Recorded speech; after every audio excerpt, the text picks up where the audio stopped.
এই গল্পটি একদম সত্য ঘটনার উপর ভিত্তি করে লেখা। ঘটনাটি ঘটেছিল জন নামের এক পিৎজা ডেলিভারি বয়ের সঙ্গে। সে যখন কলেজে পড়তো তখন একটি ছোট্ট পিৎজা শপে পার্ট টাইম কাজ করত। এক রাতে ঠিক প্রায় 1টার দিকে জনের শিফট শেষ হয়ে গিয়েছিল এবং সে বাড়ি ফেরার জন্য প্রস্তুত হচ্ছিল। ঠিক তখনই দোকানের ফোন বেজে ওঠে। জন ফোন ধরতেই ওদিকে এক মানুষ খুব ভয় পাওয়া গলায় অর্ডার দিচ্ছিল। শুরুতে জন অর্ডার নিতে চাইছিল না, কারণ দোকানের ক্লোজিং টাইম অনেক আগেই পেরিয়ে গেছে। কিন্তু লোকটি 4টি বড় সাইজের পিৎজা অর্ডার করেছে। তখন জন অর্ডারটি নিল। বড় অর্ডারে সাধারণ ভালো টিপস পাওয়া যেত, আর জনের তখন টাকারও খুব দরকার ছিল। সে দ্রুত 4টি পিৎজা নিয়ে ডেলিভারির জন্য বেরিয়ে পড়ল। ঠিকানাটি ছিল শহরের একেবারে শেষ প্রান্তে, খুব দূরে এবং নির্জন জায়গায়। রাত গভীর হয়ে গিয়েছিল। রাস্তা সম্পূর্ণ শুনশান। রাস্তা ছিল বেশ খারাপ, আর দুপাশে ঘন জঙ্গল আর বুনো গাছপালা। আশেপাশে কোথাও কোনো স্ট্রিট লাইটও জ্বলছিল না, ফলে অন্ধকার ছাড়া কিছুই দেখা যাচ্ছিল না। অনেকক্ষণ চালানোর পর জন সেই ঠিকানায় পৌঁছালো। সে দেখল এক অদ্ভুত, খুব পুরানো ধরনের বাড়ি। বাড়িটি জঙ্গলের ভেতরে ছিল এবং বাড়ির কোথাও কোনো লাইট জ্বলছিল না। আশেপাশে কোনো শব্দ, কোনো নড়াচড়া কিছুই নেই। দেখে মনে হচ্ছিল বাড়িটি বহু বছর ধরে ফাঁকা পড়ে আছে, যেন কেউ সেখানে থাকে না। বাড়িটি দেখে জন একটু ভয় পেয়ে গেল। সে তার ম্যানেজারকে কল করলো, সব পরিস্থিতি বুঝিয়ে ফিরে যেতে চাইল, কিন্তু তার ম্যানেজার ফোনই ধরছিল না। আবার যদি জন পিৎজা ফিরিয়ে নিয়ে যেত, ম্যানেজার খুব রেগে যেত এবং তার বেতনও কেটে দিত। বারবার কল করেও যখন ম্যানেজার ফোন ধরল না, তখন জন ঠিক করলো যেহেতু এসেছে, একবার ডেলিভারির চেষ্টা করেই দেখা যাক। জন বাড়ির কাছে যেতেই ভেতরের একটি লাইট হঠাৎ জ্বলে উঠল। এতে তার একটু সাহস ফিরে এলো, হয়তো কেউ আছে।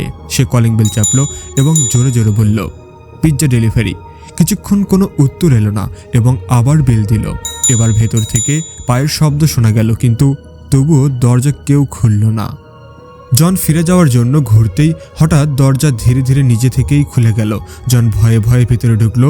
ভেতরে কেবল একটি ড্রিম লাইট জ্বলছিল আর পুরো হল ঘর ফাঁকা। সে ডাকলো, হ্যালো, কেউ আছেন? দয়া করে আপনার পিৎজাটি নিয়ে নিন।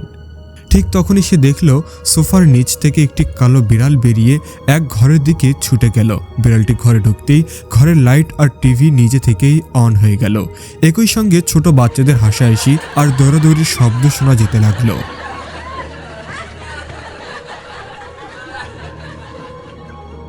জন ভাবল কেউ নিশ্চয়ই তার সঙ্গে মজা করছে। সে রাগে ঘরে ঢুকলো। সেখানে 2টি ছোট্ট মেয়ে বসেছিল। তারা দুজন চুপচাপ অদ্ভুতভাবে জনের দিকে তাকিয়েছিল। জন বলল, সে কতক্ষণ ধরে বেল বাজাচ্ছে আর তারা দরজাই খুলছে না।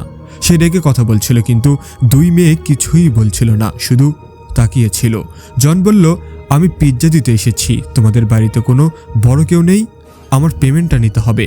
হঠাৎই 2 মেয়ের চোখের রং সাদা হয়ে গেল আর তাদের নীরবতা ভয়ঙ্কর হাসিতে বদলে গেল।